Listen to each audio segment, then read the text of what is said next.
If you are having any kind of negative experience in your life, it could be the result of trauma. If you experience trauma in your life, those memories actually affect you at a cellular level. In this episode, I talked to Belinda Mooney about the psychology and the biology of trauma and how you can move past it. I think that this episode will be really helpful if you have experienced trauma. Of course, you should find a resource of someone that can help you. I recommend reaching out to Belinda for a referral for that. But let's get into it with the biology of trauma with Belinda Mooney. Hi, Belinda. Thank you for joining me today. Are you warm enough? I'm trying. I've got my layers on. Trying to stay in the house as long as I can, but I will go Yeah. out later. So, Yeah, for sure. Okay, for anybody who's listening, Belinda and I met through the Christian Coaches Academy, and you'll see my podcast with Justin Janowski, who runs that. That will be linked down below. But Belinda and I just met, and we're both in Texas, and we're both freezing our tails off because Texas people, we just don't like the cold too much. And so we're both a little on the chilly side. But we're going to warm up with this conversation. Belinda, why don't you tell us a little bit about who you are, who you serve, what you do. sure. Well, I'm an author, a coach, and a speaker, and I was an adjunct professor of human services. So that's my professional. I'm also a mom of 7 children. They're all grown, and prayer warrior and friend to many. For who I serve right now, I'm serving people who are Christian professional women, or the other group I serve is Christian aspiring authors. So, because I've written so many books, I love to help other people get their stuff finished, articles, books, blogs, or whatever. And I love to help Christian women try to balance their life, their responsibilities, try to really reduce overwhelm because that's a big deal right now. How to say no to things, how to declutter your life, how to build that relationship with God and focus on what He's asking us to do. So, those are the kind of things I'm doing right now. And also, I've been challenged recently by another coach that I just had a Zoom coffee with or a Zoom chat. And he was saying, with all of your background, you could do trauma sensitive coaching and a number of other things to help people who are going through things that you've been through and have come out on the other side. And so I'll be praying about that, you know. Yeah, Yeah. interesting. Well, isn't it funny? So many times we go through life experiences that are challenging. I'm sure raising 7 children has Yes. been Yeah. quite a challenge. I Yeah. survived two. I got through two, almost. I got a 17-year-old. But I mean, what our job is once we kind of get to the other side of it, there's always somebody else who's like facing that challenge, and they're on their knees and they're not quite sure exactly how they're going to get through it. Right. And so you have so many experiences that So you many. can share Right. to help people through those types of things. When were you called to be a coach? Well, I think it's been all my life, but I went through social work first. So I've been a therapist and a teacher of therapists before I came into coaching. And really, because of the trauma in my life and trying to recover from trauma, I have kind of focused on coaching because, as empathic as all these experiences make me, it also means pain to my body Yeah. when I am dealing with people in their pain. So I kind of say that therapy is dealing with people in their pain, and coaching is dealing with people in their hopes and dreams. Now, it's not like people that you're coaching don't have problems. We're always working on whatever we have, trying to solve problems or whatever, but it's not the same thing.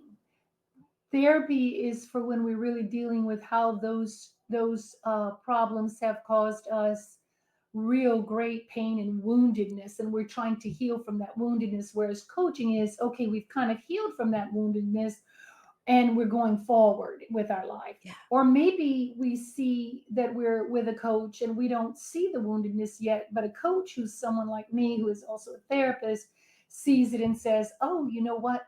We could still do this part over here, but for that part where you need healing, I'd love for you to see an EMDR trauma therapist because I know that it can help you. I've been through it myself and it works. And so that's the kind of thing where just trying to help people find where they belong. And now, as a coach for the last well, I've been coaching my students. Now, this is a story, but teaching at LSC Montgomery for I was going on my 8th year when I went ahead and resigned. It was too much for me right now. I'm trying to reduce overwhelm in my life. So I'm focusing just on the writing and coaching. And those are two huge, massive markets and groups of people that I'm serving that aren't always the same people. In fact, Yeah. not really the same people. And except for my therapeutic lifestyle changes workbook, which is what I used with my students and what I'm going to be using with anybody that I coach, those TLCs, I call them, are neuroscience based wellness areas. And so I was coaching my students through those so that when they got out into human services, addictions, counseling, whatever, which is really difficult fields, you're dealing with people with a lot of pain. And so if you're not ready and you don't have your life in balance, you're just going to go out, immerse yourself, and just quickly go down a tube to overwhelm and burnout. Yeah. And since I did that, I've been there and done that and don't want people to go there.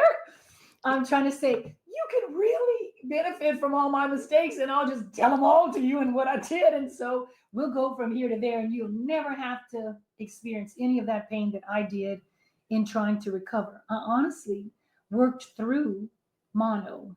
That's how crazy my life was at one point. And Wow. then I ministered to my family through mono a second time when my daughter's now 23, but when I was pregnant for her, I had mono the second time. Still was moving. Remember nursing her, tired, so tired, packing boxes to move to the next place. Like it was ridiculous. Like, so I know and I have a lot of compassion. I know why people do these things. And now that I understand the biology of trauma, I understand it a lot better. So Yeah. I'd love to help people just put one foot in front of the other and take the next little step, but not over plan or over. We can have audacious goals, but the right time frame, if that makes sense. What Yeah, for I've sure. always struggled with is having these big, huge goals and then just thinking I can just achieve them in like 2 months. Well, okay, no, the goal is good, the goal is good, but let's look at the time frame. Maybe we need, with all the other stuff in your life and all the other people who need you, maybe we need just a little more time to obtain that goal. Yeah. That's what I'm working on right now in my own personal journey. And that's what I'm really going to be trying to help people fine tune in theirs so that we're setting goals with time frames that can be met. And since I've done that for 6 years and with hundreds of students through my basic counseling skills, and then the 7th year I was doing it with all the students in my online addictions classes, I feel like, okay, I can do this. I'm ready. So that's kind of where I am right now. Awesome.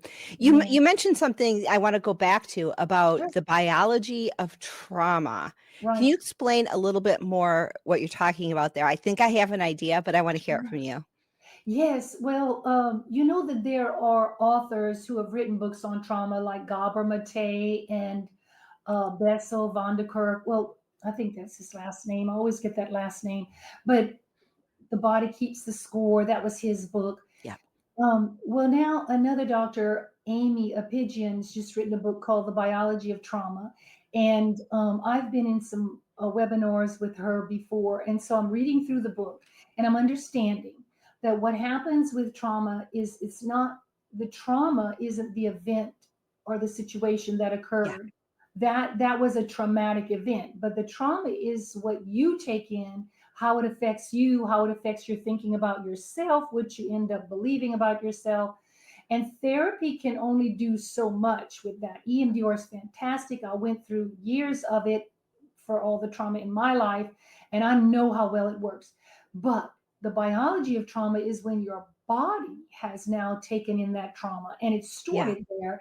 And that's when you feel that you are constantly racing, like there's some kind of an underlying anxiety to your life, even though you don't think you have an anxiety disorder.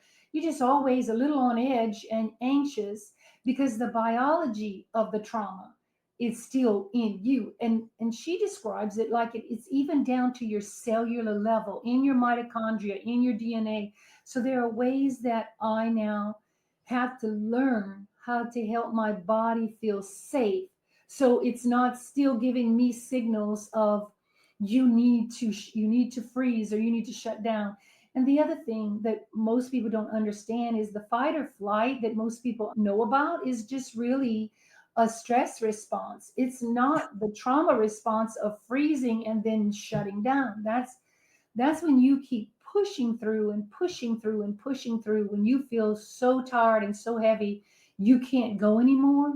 That was me in mono. My body had literally shut down and I was still making myself get up. It would take me half an hour.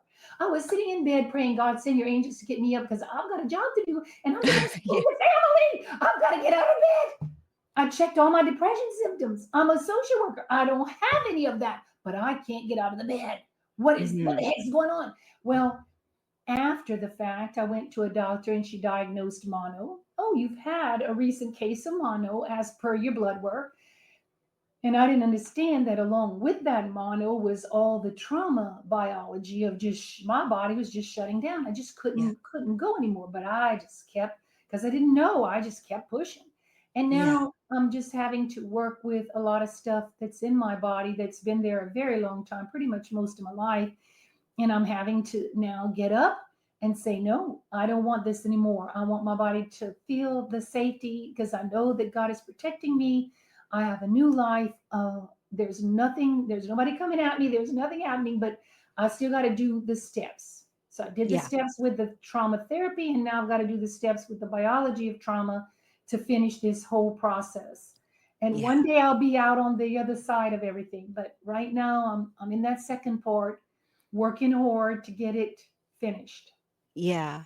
Yeah, I think it's really an important distinction because I think a lot of times people go through a traumatic experience and they think, well, I'll have therapy and I Mhm. can talk about what I've been through, but they don't understand that there's sort of an imprint in their biology that talking about it again doesn't necessarily Right. unravel it, right? So, what types of things do you do like to practice on a daily basis when you feel like that freeze thing type of thing happen? What do you do to try to get yourself away from that? Right. Okay, well that's what I'm learning right now in trying to just kind of calm my body. So there's something that we do in EMDR therapy where you can tap slowly on both sides of your body. It's called bilateral tapping or Mm, butterfly taps. And you could just do this to calm your body down. It helps the vagus nerve to start calming down because when you're in fight or flight and moving into freeze, you're activated. Your nervous system is highly activated and it's yeah, like going all by itself now. So you got to calm it down so you can do certain bodily exercises.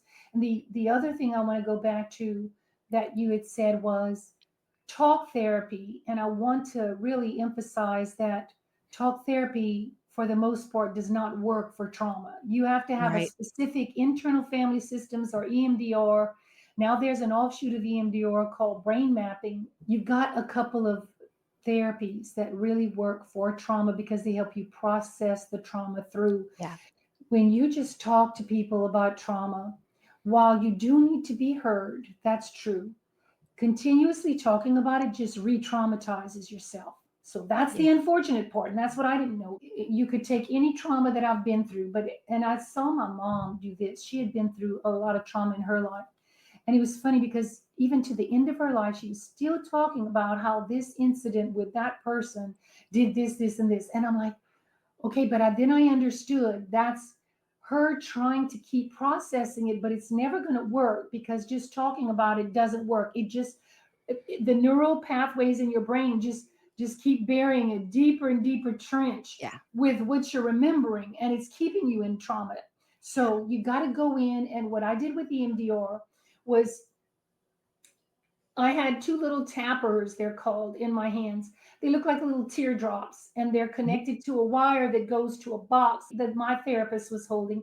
And she would get me to think about what it was, that I was experiencing, that I felt a traumatic reaction for, then how it made me feel in my body, what I thought about myself, and what I came to believe based on that. And then she said, okay, hold all that together. And then she would start the electrical modes, and I would close my eyes and I would just see what I was seeing with all of that. It Yeah. was it was tremendous how much it helped me sometimes. Um I There are a few very, very personal things that I would share with friends after this happened. Like, wow, because I was able to see it all differently now. I saw God and how He was with me in that. I Mhm. saw everything, you know, but I saw it differently than the way it happened. Yeah. And I saw things that I didn't see while it was happening. It's sort of like watching one of those mystery movies where later the person remembers things, but it's not a memory. It's a new formulation of your brain showing you. Yes. That's why you had to, freezing and your body shutting down is a way to protect yourself. Even animals will do this. When a bear is coming at them, they'll roll over and play dead. Like, it's your body saying, okay, it's called neuroception.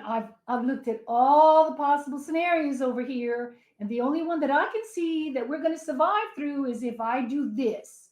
And Yeah, then your body will just shut down, and it's trying to help you survive. So for instead of sure. now hating my body because I feel like it's failed me, or it hasn't done what I needed to do, it hasn't helped me push through sometimes when it's, well, no, it was screaming at me, stop, just take care of yourself. Like, what I want people to understand that I've learned is that put on your oxygen mask first when you're in an airplane, that applies to all of life. Because if we burn ourselves completely out, we drive ourselves literally into the ground, who are we going to serve, and how long will we get to do it? Like, Right. I know right now, sitting here, and I've forgiven myself, or I'm trying, that I could have lived years more than I'm going to live, unless God just says, okay, honey, I'm all right with how much you've already suffered, and I'm just going to give you a pass. Because I did this unknowingly to my body. It didn't do it to me, it was trying to shut me down and help me see things. I didn't have the information yet. I didn't have people to tell me what was going on. I didn't have anybody to listen to my trauma in a way that wouldn't just be listening, but would actually be helping me process it.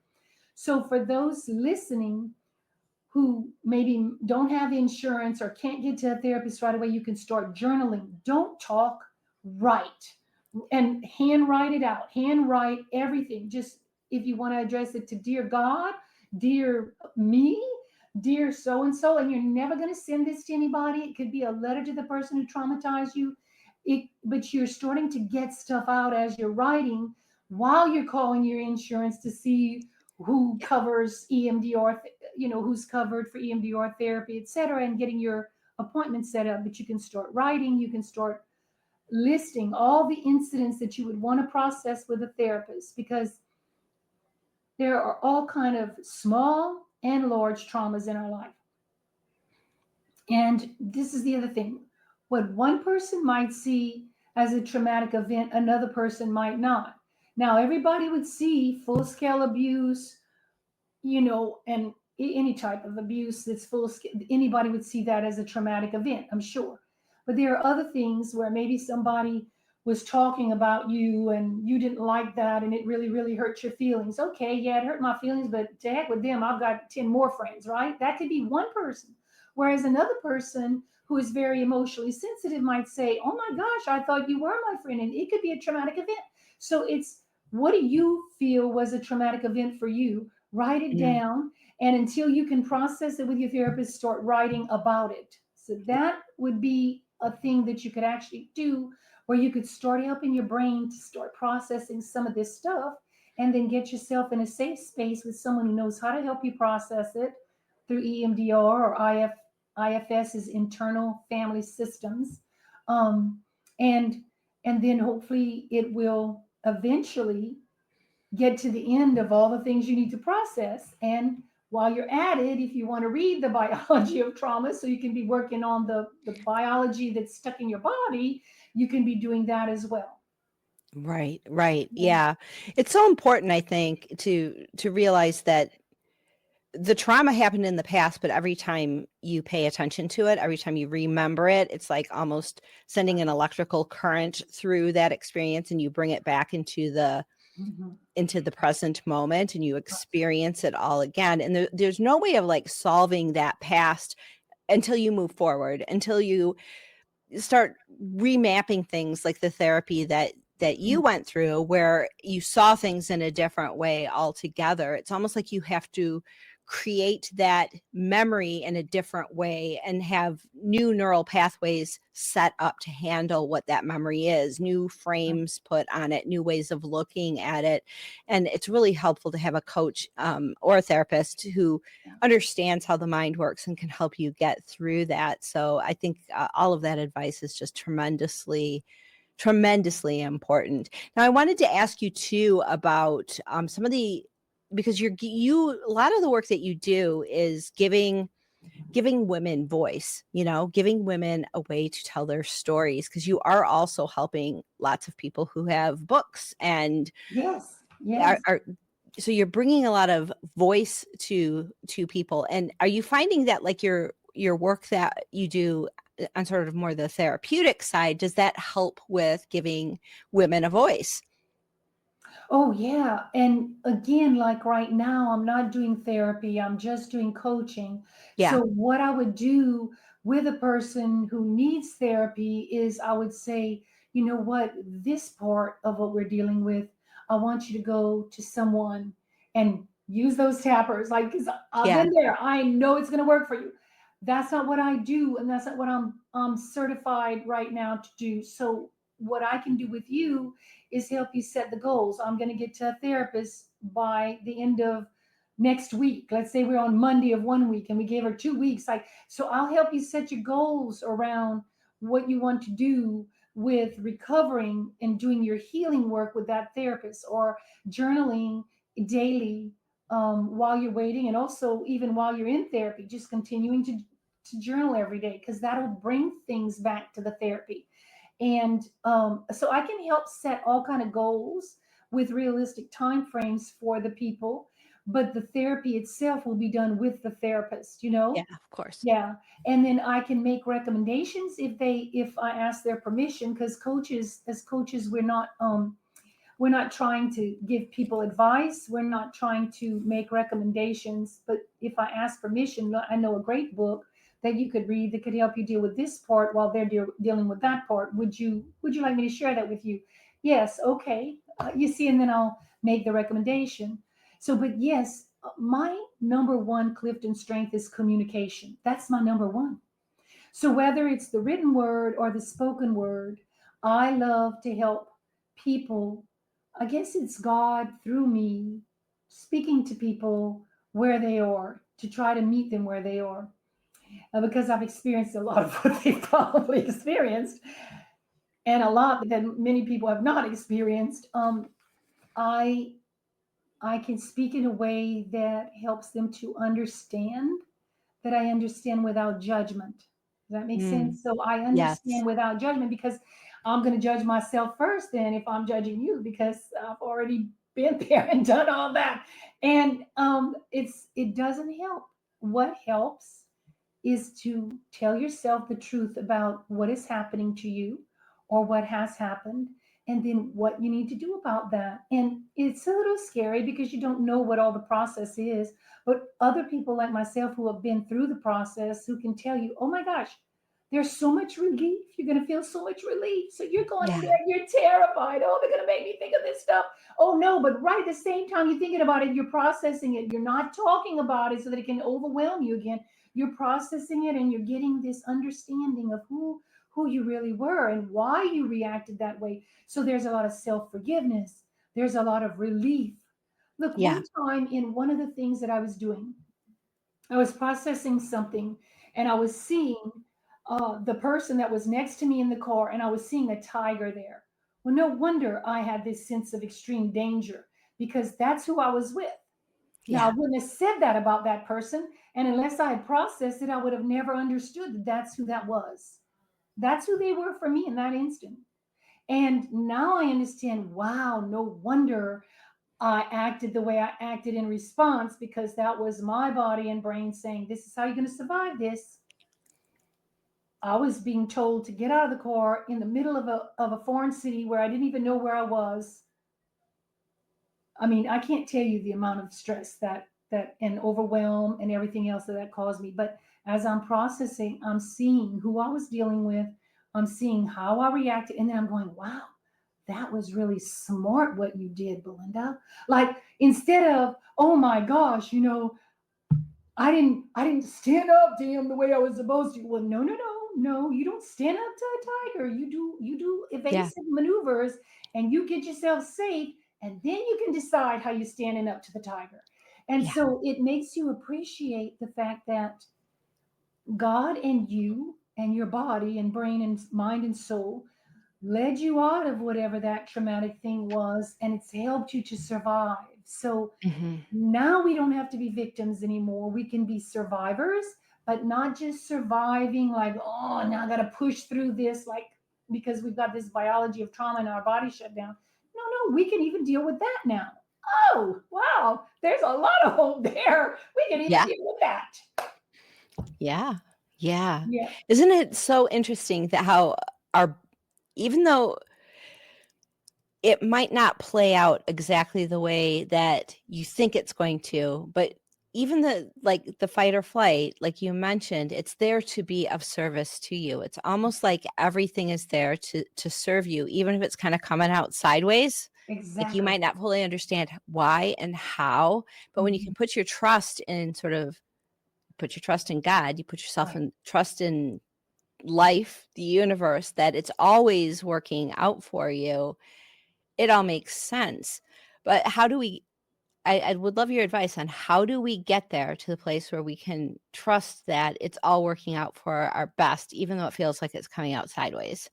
Well, the more you learn about your body and the way it's designed and the brain and way it's designed, the more you understand, because it's it's just actually how we are designed. So it makes sense once you understand how you're designed, that this is what your body is doing. Or Yeah. it makes sense that if you have this one repetitive pattern of thinking, that you can't just like in a moment change it to something else, because we do a lot of that in cognitive behavioral therapy, in therapy, or mindset work and coaching. We'll try to help people change their thoughts to more positive thoughts, but you have to look at the thought and see, all right, where is the grain of truth in the thought that's keeping you stuck? And how can you say, well, okay, I may have a little of that, but that doesn't mean I'm going to stay there, or that Mhm. doesn't even mean I have a lot of that, or like there's things you can do. And then once you understand that the neural pathways get into ruts based on the number of times you say this to yourself, then it's not just, oh, say positive thoughts and everything is going to be okay. No, what you're doing when you actively try to change a very negative killer thought, I call them, that's just killing you, killing your soul, killing your mind, killing your body. When you do that and you really do change that, because you're telling yourself the truth now, even if that truth Mhm. has to be a graduated truth. I'm on the way. I know I have still some of that, but I'm not all of that. That's not all of me. And I am working my butt off to get from here to there. Like, and it's going to happen because I'm not going to stop. I'm determined.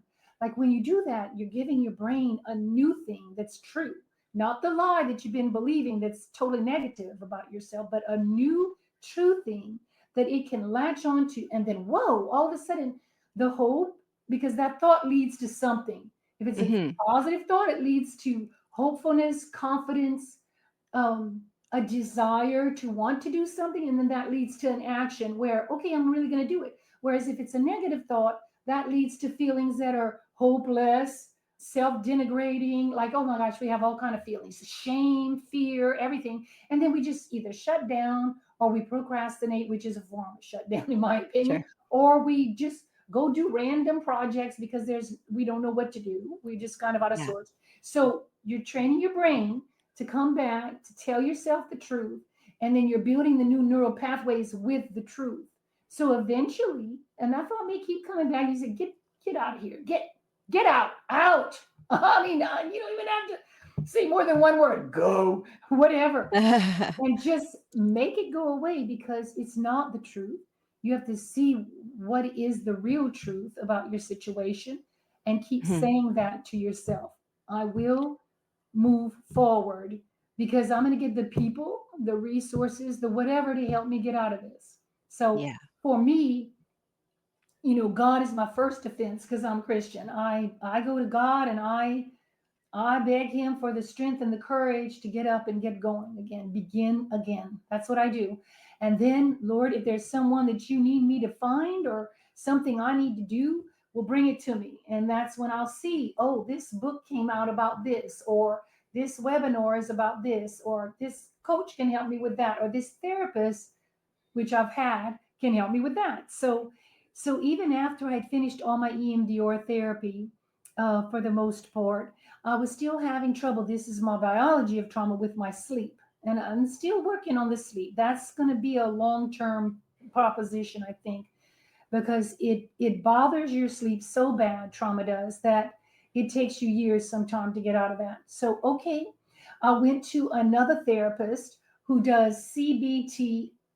So that's cognitive behavioral therapy for insomnia.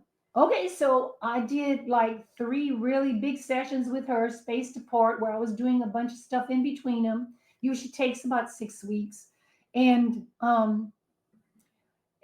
doing the things I was supposed to do.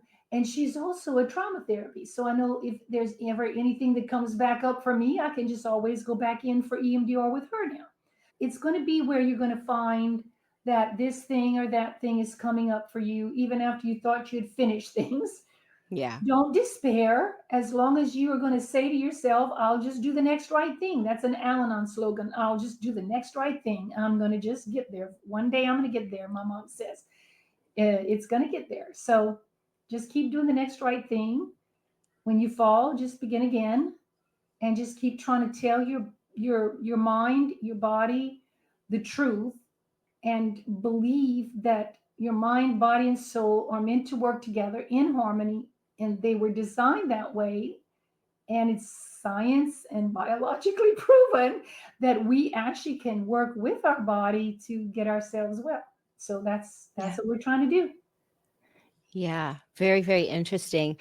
One thing, when people go, they're trying to do something completely new, Hmm. whether it's put a negative situation behind them or they're aspirationally trying to do something that they've never done before. They're going into sort of this uncharted territory. They don't know. They're going they're visiting a state of reality that they've never been in before. So it can be extremely uncomfortable because you just nothing is predictable. And so it can put someone sort of in a fear state. What Yeah. would be your advice for dealing with something when somebody is doing something they've never done before and it's uncomfortable and unfamiliar and it causes fear? Well, if it's something that you know that's been proven to work, like let's say you're trying to go to EMDR for trauma therapy, or you're trying to get coaching to set goals for your life because you've been through those things and now you just have a whole new life opening up for you because you've put a lot of things to rest because you really have processed them. Mhm. So that's the first thing. Don't say, well, I made it through it, so I'm okay. I said that all my life, and I'm a very high achiever. So if you didn't know what I made it through, you would never know that I made it through it. But the way I was making it through, ramming my body and pushing and driving myself, was not the way that I could have done it. And so, number one, tell yourself the truth about your past. If you really haven't dealt with it yet, then just say, oh, that's very uncomfortable even to think about that. That's the first step. That's step one. Um, it's uncomfortable even just to think that I may have a lot of work. It was uncomfortable for me the other day when I realized, wow, I've done all these years of EMDR therapy for all these different traumas that I've had in my life, and I'm still going to have to do the biology of trauma for my body. Oh, I remember just looking up. Oh, I was so mad. Like, oh, I've done my work. I've done my Yeah. work. So if you're there, I get you. Like, I'm still in that. Whoa. But you know what? Frustrated or not, what we have to do is calm ourselves down and just say, all right, it's okay. I'm a human being. And it doesn't all get done all at the same time. Sometimes it's going to be okay. At least I've been through processes that I know have worked for me. I've been through therapy, I've been through coaching. I'm still in types of coaching. I know these things work. I still journal when I need to journal, and I'm journaling a gratitude thing almost every night now, just a gratitude journal, which is Yeah. a really helpful thing for your brain. So I know, having been there and done that these other times, all right, it's frustrating that I couldn't have just snapped my fingers and had everything finished, right? But it's okay because at least now I know what I need to do. I know that I'm in a process that's going to work because it's been proven. I'm going through the steps and I know I'm going to get there. What? Do the next right thing and it's going to get there. That's Al Yeah. Anon and my mom. Do the next right thing and it's going to get there. I told Mama, I Yeah. said, Mama, that should be an Al Anon slogan because it's amazing. And Yeah. it gives you hope. It's going to get there. A little step today, a little step Yeah. tomorrow, another step the next day. Just keep going. Don't stop. And if you do or you fall, don't beat yourself up. That never works. Just begin again. Sure. Sure. Yeah, it's interesting because it's like, I mean, if you give yourself enough history, that you have enough of a story. So Right. it's like, but the history doesn't, it's not something you just like download, like, Keanu Reeves did in The Matrix. It's not like you get to download that and instantly know. You have to do the one step at a time. You have to create a history for yourself. I probably shared with you that my husband had a stroke 4 years ago. And when it happened, I don't know how I'm going to get through this. Right. 4 years later, it's like, well, darn, look at there. Look at what you've gotten through. Right. Look at everything, but I needed that history in order for me to be able to tell myself that story. But that story didn't happen all at once. It happened Sure. little compartmental days, every single day that I got through something hard. And so we have to give ourselves that freedom to, I think, Right. have to be able to create a new story for ourselves. Right. So, yeah, And I love. and even if the person doesn't have like big huge stories like this already to say, okay, I've already proved it to myself, I can do it. There's Mhm. something that you've survived, that you Oh, for proved to sure. yourself that you could get through. And okay, maybe you need to go back and process that or whatever because it was surviving but not finishing, right? Will you still survive? That's still a huge thing. Your body and brain still told you what to do. You knew how to get out of it, or Yeah. how to go to someone who could help you get out of it. In one of my cases, and and you're going to get through this too. So if you're afraid and you believe in God, go back to God and say, Lord, lift this fear because I need to make the steps that I need to make to get the process going. If you have people around you, you can ask them, could you please give me positive feedback every time you see me? Oh, hey, how are you getting through this? Because I know you're going to get through it. Like, just keep telling me that. Keep Yeah. telling me what you see, even when I don't see it. So God, other people, all of your networks, anything you can build. I talk about building a team around you. So whether it's a financial advisor, if you're trying to get your finances back in order because there's been chaos in your life, a spiritual director, a coach, a therapist, three really good friends, a support group over here. Like, just keep building your team to where you've got that big support around you that is going to help you to put all your different pieces in place. And if you need help setting the goals for the different areas in your life, the workbook that I have, that I'll send you the link, Kathy, for it, my Therapeutic Lifestyle Changes workbook, it gives you the directions of how to set your goals and what you're doing currently, what you want to set a goal, and where your strengths are to meet that goal. And you can start on that and start your journaling. You can start there and then keep adding. Okay, by next month, I'll have investigated my insurance and gotten a therapist. Yeah. Whatever it is I guess I usually tell people, what's the one area in your life that if you could put it into better order or balance, would really make a huge difference for the rest of your life? That's a big, huge question. But Yeah. what's the one area you think is out of balance? There may be many areas out of balance, or several areas, or just two. But out of the two, what's the one that if you put that one right, then it makes it easier to go to the next one? Yeah. And start there. Go to that section of the workbook, read all about that through the 3 chapters, and then set that goal in the workbook chapter 4, the workbook section, and start on that goal.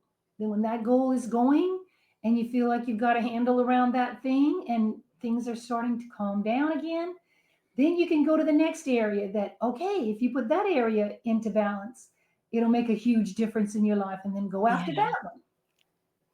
Yeah, yeah.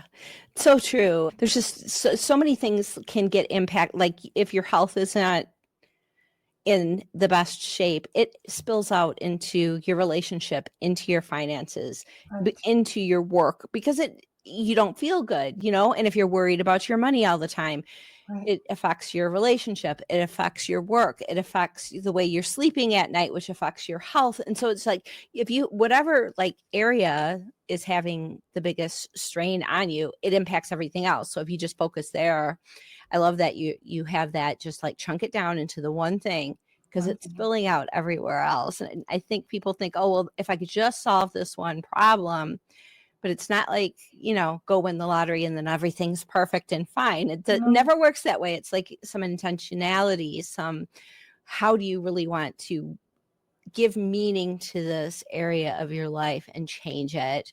And once you start just like setting those types of focusing. intentions, it's like it Yes. all starts to really come together for you. And then it spills over, then the positive energy starts spilling out into other areas as well too. So I think that's really great advice. So I am excited to take a look at your workbook. Is that something I can share with the audience as well? Sure, yes, please. Awesome. Yeah. Excellent. So we And will I'm have. doing a second edition of it. So, but you can buy the first edition now and get started. And Yeah. then at some point next year, it's going to come out. But it's one of the things I'm doing. I was supposed to push and drive myself to finish that by December. And I realized that's crazy. Literally, Yeah. that's crazy. And now I'm able to say to myself, that's crazy. You just can't do that with all these other things. You should see my calendar. I'm already pushing out other things. Like, no, can't do that. And that's okay. Yeah. Because if my body is saying what you're saying, you're tired and you want to start with your health, that biology of trauma may be in there because witnessing someone having a stroke. I know my mother had a stroke and she had breast cancer and then she ended up dying of ovarian cancer. So you can imagine when we heard that she had ovarian cancer, oh my gosh, that was, oh wow. It's going to happen where you're going to Yeah. have things where, okay, this is a traumatic event in your life. Is it going into trauma in your body? If so, start journaling and start doing what you know you need to do for your body, and then what you need to do if you need to go and get therapy to process it out. Yeah. And don't be worried, but don't take on more than you can take at a time, and just keep trying to work with yourself.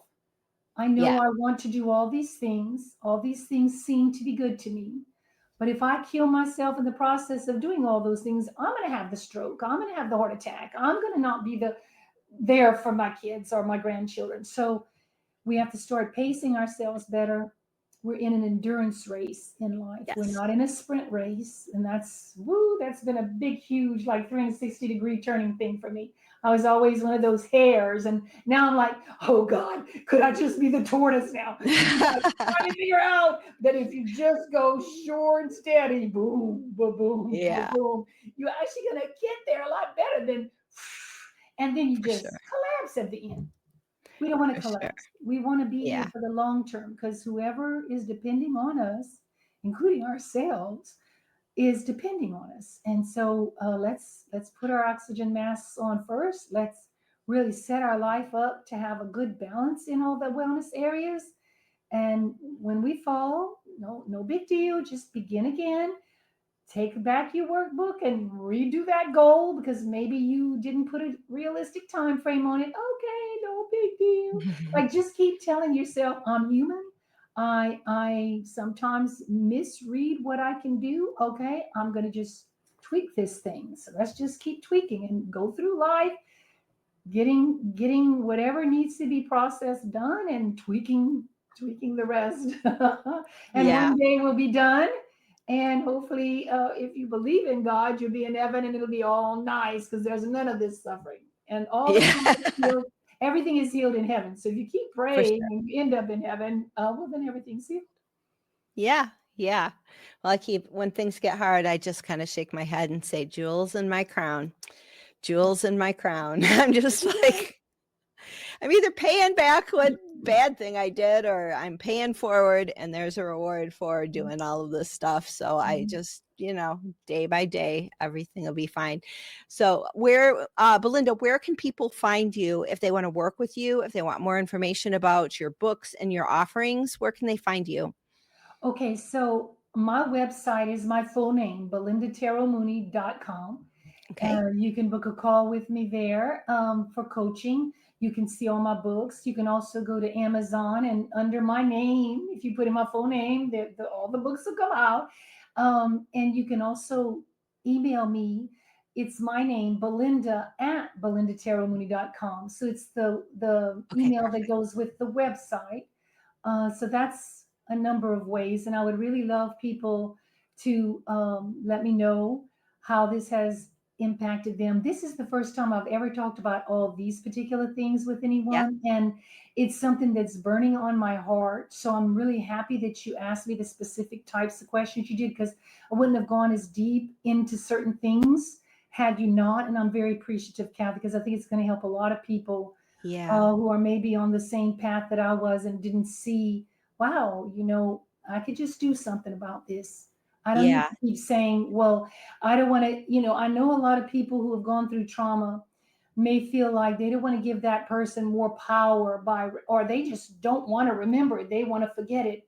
But it's not forgotten as long as it's lodged in your body. That's the For problem. sure. Then your For sure. body's having all these manifestations, like you were just talking about. You can't sleep, you can't eat right, you have irritable bowel syndrome, one way or the other. Like, oh my gosh, the there are so many biological effects of trauma in the body that we could make a list of 20 things right now that everybody would relate to. Oh, that's no wonder I have that. Okay, Yeah. so yeah, so And I personally feel when you started talking about trauma, I'm like, oh, I know, because my husband had worked in this field, and so he and I had many conversations about it, and I'm like, I honestly believe that all of us have trauma to some degree or another. It's just how are you handling it? How are you addressing it? Are you just going through your life and then boom, this memory comes back and it's just like keeps replaying, or you have a feeling in your body that is just inexplicable. And it is many times, I think it's very tied to trauma. So when you brought that up, it just like, I felt it in my body of like, no, this needs to be spoken of. So right. thank you. I know it's a hard topic to talk about, but you addressed it, I think, very well, and talked about, of course, the importance of having meaningful therapy and not just talking about it, not just Yeah, getting coached through it, but having meaningful therapy around it. I think is so meaningful critically therapy. important. Yeah, And you brought all of that up. And I think just you being there as a coach to help somebody determine what's the right type of therapy for dealing with right. trauma, I think that's the true value of what you're bringing here. And so I am so grateful that you came on the podcast today and shared this, because I know it's not easy to talk about. Right, I've had, I mean, right, my trauma with my husband, right. and I finally said to my coach, my coach is also a PhD therapist as well. But I'm like, I just keep having the memory of like looking at him and realizing something's wrong, and he's like, something's more Mhm. wrong than what he's saying, and that Exactly. memory keeps coming back, and that's where the trauma was for me. And so having to like remap that and reframe it, remember it, so that it wasn't like I'm just driving along and it's like, oh, it's there again. Right. So I think this is incredibly important. So for anyone who is listening, if there's just inexplicable things from your past that keep popping, that Right. is your sign that you need help. And I would just check in with Belinda. She's got some resources for you. Yeah. And I would love to even if we have a call and we're not the right fit for each other for coaching, again, I can refer you or I can give you a list of resources, books, and Yeah. things that you can use, whatever you need. I'd be happy to help. And there's something that's been coming to my mind over and over as you've been talking, and I've been trying to bring it back whenever I'm listening to you. And I think it's part of what you were saying about there's like flashbacks. Like part if you're having the symptoms of what makes post-traumatic stress, even though you wouldn't get that diagnosis of post-traumatic stress, if you're having some of those symptoms, it's your brain and your body trying to tell you we're not done with this yet. We're not Yeah. done with this. We It's still need help. here. Yeah. We need help to finish this.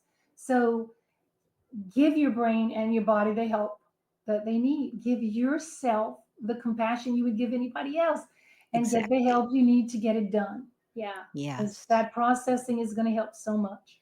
for sure.